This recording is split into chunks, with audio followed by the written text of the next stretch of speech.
Welcome to Suman TV Warangal. మనం చారిత్రక భద్రకాళి దేవాలయంలో ఉన్నాం. గత 4 రోజులుగా వసంత నవరాత్రి ఉత్సవాలు అత్యంత వైభవంగా జరుగుతున్నాయి. మనకు తెలుసు ఉగాది రోజు నుంచి ప్రారంభమైన వేలాది మంది భక్తుల జనసందోహం ఇప్పటికి కూడా కొనసాగుతుంది. ఇవాళ తెల్లవారుజాము నుంచి అటు సెలవు దినం కావడం, మరోవైపు వసంత నవరాత్రులు వైభవంగా జరగడంతో ఉదయం నుంచి సాయంత్రం వరకు కూడా భక్తుల తాకిడి చాలా పెద్ద ఎత్తున ఉంది. వసంత నవరాత్రులు ప్రాధాన్యత ఏమిటి, భద్రకాళి దేవాలయంలో ప్రధానంగా పుష్పార్చన చేయడంలో అంతరార్థం ఏమిటి, ఒక్కసారి భద్రకాళి శేషు గారు మనతో ఉన్నారు, ప్రధాన అర్చకులు, వారిని అడిగి తెలుసుకుందాం. కూర్చోన్న పరమార్థం ఏమిటి, దీనిలో పూలకుతోనే మాత్రమే ఎందుకు చేస్తారు? ప్రతి ప్రాణి కోరేది సుఖప్రాప్తి, దుఃఖ నివృత్తి. కానీ ఇదందరికీ సాధ్యం కాదు. జన్మ జన్మాంతర ప్రారబ్ధ వశం చేత ఈ సుఖం కానీ దుఃఖం కానీ మనుషులకు కలుగుతూ ఉంటాయి. మరి ఏ ప్రాణి కూడా సుఖాన్నే కోరుతుంది కదా. శంకరుడు పరమ దయాళు. జ్ఞాతాజ్ఞాతంగా చేసిన పాప కర్మల ఫలితంగా మనిషిని ఏ దుఃఖమైతే పీడిస్తుందో ఆ దుఃఖం అంతా నశించిపోయి సుఖప్రాప్తి జరగాలని శృతి స్మృతి పురాణ ఇతిహాసముల ఆధారంగా ఆ మార్గంలో ఆగమ శాస్త్రాలను మన లోకానికి అందించాడు. ఆగత శివవక్త్రేభ్యో గతశ్చ గిరిజాముఖే మగ్నస్తస్య హృదం భోజే తస్మాత్ ఆగమ ఉచ్యతే. ఆగమ శాస్త్రం అనేది జ్ఞాన యోగ క్రియా చర్యాపాదములనే 4 పాదములుగా నడుస్తూ ఉంటుంది. కాబట్టి ఈ ఆగమ శాస్త్రం చెప్పబడిన ప్రకారం ఈ దేవతార్చనాదులు జరుపబడతాయి. అయితే వసంత ఋతువు, శరదృతువులు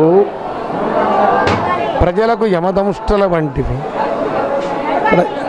ఈ ఋతు ప్రభావం వల్ల ప్రజలు నానా విధములైన రోగాది క్లేశముల బారిన పడతారు. కాబట్టి ఈ రోగాలను దూరం ఎలా చేసుకోవాలి, సమస్తమైన రోగములను దూరం చేసి మనకు స్వస్థత చేకూర్చే ఆ శక్తి ఎవరు అంటే రోగ పర్వత దంభోళిర్ మృత్యుదారు కుఠారిక. ఈ వసంత ఋతువులో, శరదృతువులో అమ్మవారికి నవరాత్ర వ్రతం చేయడం వల్ల సమస్త ప్రాణులు సుఖంగా ఉంటారు. ప్రారబ్ధవశం వల్ల కలిగే ఏ నక్షత్రమైనా, మన ఏ గ్రహచార ఏ పాపమైనా సంక్రమించిన అవన్నీ నశించిపోయి మనిషికి శాశ్వతమైన ఆనందాన్ని కలిగించేవి ఈ నవరాత్రి వ్రతం. కాబట్టి వసంత ఋతువులో, చైత్రమాసంలో, శరదృతువులో, ఆశ్వేజ మాసంలో ఈ నవరాత్రులు ప్రధానంగా చేస్తారు. మరి ఈ వసంత ఋతువులో ఈ పూలతోటి పూజ చేయడం ఏమిటి అంటే, శాస్త్రం ఏం చెప్తోంది? సుఖస్య మూలం ధర్మ. సుఖానికి మూలం ధర్మం. మరి ధర్మబద్ధమైన జీవనం కావాలంటే మనకు ఫైనాన్షియల్ ట్రబుల్ ఉండవు. ధర్మస్య మూలం అర్థ. మరి అర్థసిద్ధి కావాలి. కాబట్టి ఏది వ్యష్టి సమిష్టి అన్నట్టు. లక్ష్మీర్ వసతి పుష్పేషు లక్ష్మీర్ వసతి పుష్కరే సామే వసతి వైనిత్యం సౌమనస్యం సదాస్తుమే. అయితే మంచి మనస్సున్న చోటే లక్ష్మీ ప్రాప్తి జరుగుతుంది. లక్ష్మి పూలల్లో ఉంటుంది, పుష్కరములో ఉంటుంది.